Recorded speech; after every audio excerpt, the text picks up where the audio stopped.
اللہم صلی علی سیدنا محمد وعلی آل سیدنا محمد کما صلیت علی ابراہیم وعلی آل ابراہیم انک حمید مجید اللہم بارک علی محمد وعلی آل محمد کما بارکت علی ابراہیم وعلی آل ابراہیم انک حمید مجید۔ سامعین، ناظرین،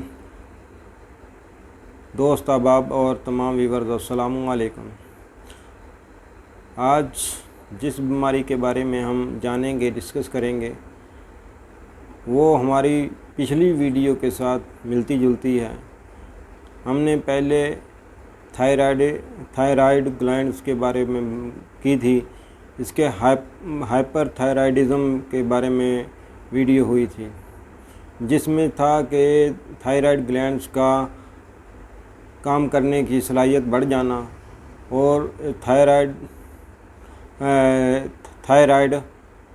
زیادہ ہارمونز پیدا کرنا شروع کر دینا، جو کہ ہماری صحت پہ زیادہ برا اثر ڈالتے ہیں۔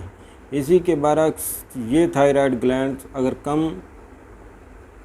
مقدار میں تھائرائیڈ ہارمونز پیدا کرنا شروع کر دیں، کم مقدار میں پیدا کرنا شروع کر دیں، تو تب بھی ہمارے جسم پر بیڈ یا برے اثرات مرتب ہونا شروع ہو جاتے ہیں۔ آج ہم ہائپو تھائرائیڈزم یعنی کہ تھائرائیڈ گلینڈ کے کام کرنے کی رفتار کا سست پڑ جانا یا اس کی تھائرائیڈ ہارمونز کم پیدا کرنا کم کر دینا، اس کے بارے میں ہم ڈسکس کریں گے۔ یہ تھائرائیڈ ہارمونز کم ہونے کی وجہ کیا ہے اور یہ کیوں ہوتے ہیں، یہ تھائرائیڈ ہارمونز کم کیوں ہو جاتے ہیں اور اس سے پیدا ہونے والی علامات کیا ہیں اور اس سے آنے والی جسم میں تبدیلیاں کیا ہیں اور ان کا ہومیوپیتھک میڈیسن سے کیسے علاج کیا جا سکتا ہے، کون کون سی ہومیوپیتھک میڈیسنز ہیں اور اس کو کن فوڈز آئٹم یعنی کون کون سی غذائیں ہیں جو بند کر دینی چاہیے اور کون سی غذائیں ہیں جو اس کو لانے میں مدد دیتی ہیں، ان سب پہ آج ہم ڈسکس کریں گے۔ اس سے پہلے تھوڑی سی ایک ریکویسٹ ہے، ہمارے چینل کو سبسکرائب کیجئے، بیل کے آئیکن کو دبا دیجئے تاکہ آنے والی ہر ویڈیو سے آپ مستفید ہو سکیں، فائدہ حاصل کر سکیں، اور ساتھ اس ویڈیو کو شیئر کیجئے زیادہ سے زیادہ تاکہ جو لوگ اس سے فائدہ حاصل کر سکتے ہیں وہ فائدہ حاصل کر لیں۔ آئیے ہم ویڈیو کی طرف چلتے ہیں۔ تھائرائیڈ ہارمونز جب تھائرائیڈ گلینڈ کم پیدا کرنا شروع کر دیتے ہیں تو ہمارے جسم میں سب سے بڑی تبدیلی جو آتی ہے وہ ہمارا سٹامک سسٹم، نظام میٹابولزم کا سسٹم سست پڑ جاتا ہے، جس سے ہمیں بھوک زیادہ لگتی ہے، کھانا کھانے کے بعد گرانی ہوتی ہے اور ہمارے معدے پہ بوجھ ہوتا ہے اور ہمارے معدے کا میٹابولزم کم ہو جاتا ہے۔ کم ہونے کی وجہ سے جو خوراک ہمیں استعمال میں آنی ہے، انرجی میں تبدیل ہو کے ہمارے جسم کو فٹ رکھے گی، وہ بجائے کہ اس کے فیٹس کی صورت میں مختلف جگہوں پر جمع ہونا شروع ہو جاتی ہے اور وہ ہمارے جسم کے لیے بھاری پن کا شکار بن جاتی ہے اور جس سے ہمارا جسم سست پڑ جاتا ہے۔ اس سے ہمارے مسلز وغیرہ بھی درد کرنا شروع کر دیتے ہیں۔ تھائرائیڈ ہارمونز کے کم پیدا ہونے کی وجہ سے ہمیں کپ کپی اور ٹھنڈ لگتی ہے اور ہمارے ہارٹ بیٹس کم ہو جاتی ہے،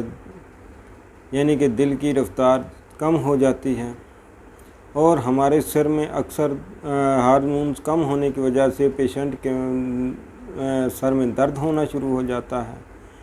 اور نکاہت اور کمزوری ہو جاتی ہے اور جسم میں درد ہوتا ہے۔ یہ خاص کر جب عورتوں میں آتی ہے تو ان کے سائیکل پیریڈ میں ڈسٹرب کر دیتی ہے، ان کو لمبے عرصے تک سائیکل پیریڈز نہیں ہوتے یا ان میں بے اعتدالی یا ڈسٹرب ہو جاتے ہیں۔ ہمارے پاکستان میں تقریباً برصغیر کے ایریوز میں سب سے زیادہ عورتیں ہی اس بیماری سے شکار ہوتی ہیں۔ تقریباً تین حصے عورت ہی اس بیماری کا شکار ہوتی ہے۔ کم و بیش تھائرائیڈ ہارمونز سے پرابلمز مردوں میں دیکھنے میں بہت کم آتی ہیں، عورتیں ہی اس بیماری کا زیادہ شکار ہو جاتی ہیں، جس کی وجہ سے ان کے سائیکل پیریڈ میں خلل پڑ جاتا ہے، ڈسٹرب ہو جاتے ہیں اور ان کے سر درد کی شکایت ہوتی ہیں، ان کا بلڈ پریشر بڑھنا شروع ہو جاتا ہے اور ان کا ویٹ بھی بڑھنا شروع کر دیتا ہے، کیونکہ جب میٹابلازم سست پڑ جاتا ہے تو آٹومیٹیکلی پیشنٹ کا مریض کا وزن بڑھنا شروع ہو جاتا ہے ہارمونز کے کم ہونے کی وجہ سے۔ اور اسی طرح بہت ساری بھوک کم لگتی ہے لیکن کھانا کھانے کے بعد پھر بھی وزن بڑھتا ہی چلا جاتا ہے، اور بعض ٹائم میں بھوک زیادہ لگتی ہے اور وزن بڑھتا ہے۔ یہی سب سے بڑی اس کی سمٹم ہے، علامت ہے۔ ہمیں کون کون سی غذائیں پرہیز کرنی چاہیے؟ ایسی غذائیں جو گرانی پیدا کرتی ہیں، ہیوی ہوتی ہیں، جیسے کہ بند گوبھی، پھول گوبھی اور آلو اور پراٹھے وغیرہ، چکنائیاں، سویا والی چیزیں، سویا فوڈز بہت زیادہ اس کے لیے ہارمونز پیدا کرنے میں مزید سست روی کر دیتی ہیں، مزید تھائرائیڈ گلینڈ پہ اثر انداز ہوتی ہیں اور اسے مزید روک دیتی ہیں۔ اسی لیے ان سے پرہیز کرنی چاہیے اور ایسی غذائیں کھانی چاہیے جو ہلکی پھلکی ہوں، جیسے رائس وغیرہ، ہولز گرینز، فلور، اس طرح کی چیزیں۔ فروٹ بھی ایسے ہی استعمال کرنے چاہیے جن کے بڑے اندر ایک ہی بڑا بیج ہوتا ہے۔ وہ فروٹ تھائرائیڈ گلینڈز کو پیدا کرنے پر زیادہ مشکلات کا شکار کر دیتے ہیں، اسی لیے ان کو، جن کے درمیان میں ایک بڑا بیج فروٹ میں ہوتا ہے، ان کا استعمال کم سے کم کریں، یعنی آم، آڑو، یہ جو اس طرح کے ہیں، خوبانی، یہ زیادہ افیکٹ کرتے ہیں مزید تھائرائیڈ گلینڈ کو ڈسٹرب کرنے میں، اس لیے ان کا استعمال کم کریں۔ اور جن کے اندر چھوٹے بیج ہوتے ہیں، جیسے آپ دیکھ لیں امرود اور کیلا وغیرہ، یا پھر جاپانی پھل، اسی طرح کے انار اور ساتھ انگور، یہ ساری چیزیں جو ہیں تھائرائیڈ گلینڈز کے بہتری کی طرف لے جانے میں بہت مدد دیتی ہیں۔ ایسے فروٹ استعمال کریں، اور اس کے ساتھ آپ نے ایکسرسائز وغیرہ بھی کرنی ہے۔ ایکسرسائز وزن کو کنٹرول کرنے میں مدد دیتا ہے۔ جب وزن خود کم ہوگا تو تھائرائیڈ گلینڈز خود بخود اس کو بڑھانے میں مدد دے گا، کیونکہ جیسے وزن بڑھتا ہے تھائرائیڈ گلینڈز پہ پھر زیادہ اٹیک ہوتا ہے اس وزن کا، اور وہ زیادہ سست روی کا شکار ہو جاتے ہیں، اور اس طرح ہارمون کم سے کم پیدا ہونا شروع ہو جاتے ہیں۔ اسی لیے وزن کو کم کرنے کے لیے یوگا بھی کر سکتے ہیں، یہ بھی، اور ایکسرسائز بھی، لیکن سائنٹیفک طریقے پہ یہ میڈیسنز وغیرہ کو ساتھ استعمال کرنا ہوگا، اور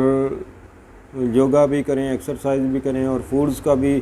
صحیح استعمال کریں، اور ساتھ میڈیسنز بھی اپنے کنسلٹ سے، اپنے ڈاکٹر سے رابطہ کر کے ضرور استعمال کریں، تاکہ آپ کے تھائرائیڈ گلینڈز جو ہیں بہتر طریقے سے آپ کے لیے مددگار ہارمونز بنا کر بہترین ہو سکیں۔ اس کے لیے ضروری ہے کہ آپ میڈیسنز کو لمبے عرصے تک استعمال کرنا ہوگا، کیونکہ یہ 2، 4، 5 دن سے یا 15 دن سے ٹھیک ہونے والا مرض نہیں ہے۔ اس کے لیے جو ہومیوپیتھک میڈیسنز ہیں، وہ آج ہم آپ کو 5 میڈیسنز کے بارے میں ڈسکس کرتے ہیں، جن کا آپ کمبینیشن بنا کر رکھ لیں، 10-10 ml، سب میں سے سب میڈیسن کو اکٹھا کر لیں اور پھر اس کمبینیشن کا،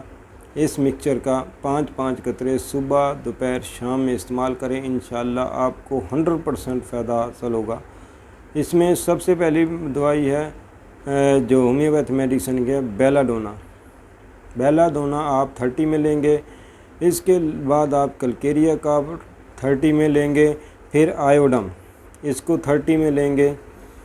بیلا ڈونا جو کہ آپ کے سر درد، بلڈ پریشر ہائی ہونا اور جسم میں درد وغیرہ کو بہت شاندار طریقے سے کنٹرول کرتی ہے۔ کلکیریا کارب جو آپ کا موٹاپا بڑھ رہا ہے اس کے لیے اثر انداز ہوتی ہے، جو آپ کے موشنز وغیرہ اسہال وغیرہ لگ جاتے ہیں، دست وغیرہ لگ جاتے ہیں، اس کو کنٹرول کرتی ہے۔ اور آیوڈم یہ بھی آپ کے تھائرائیڈ گلینڈز پہ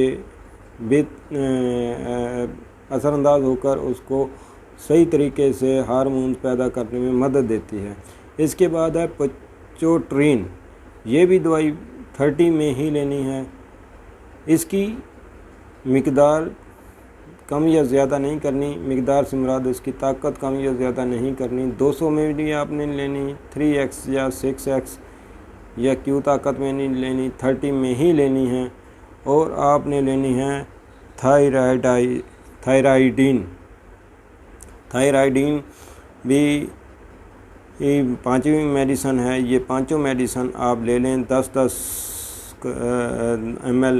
کا ایک کمبینیشن بنا لیں اور اس کمبینیشن کے 5 قطرے صبح دوپہر شام میں لیں۔ اب دوبارہ میڈیسنز کی ترتیب میں بتا دیں، بیلا ڈونا، کلکیریا کارب، آیوڈم، تھائرائیڈین اور پچوٹرین،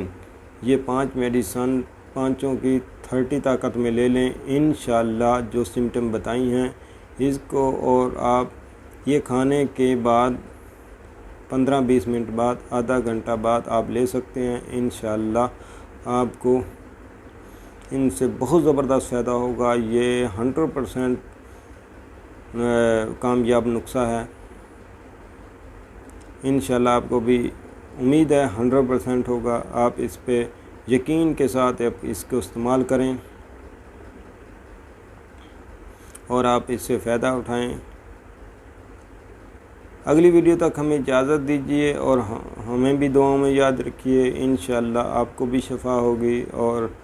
آپ کو بھی اللہ تعالیٰ صحت دے، ہمیں بھی صحت دے۔ اگلی ویڈیو میں ہم آپ سے پھر دوبارہ ملیں گے۔ السلام علیکم ورحمۃ اللہ وبرکاتہ۔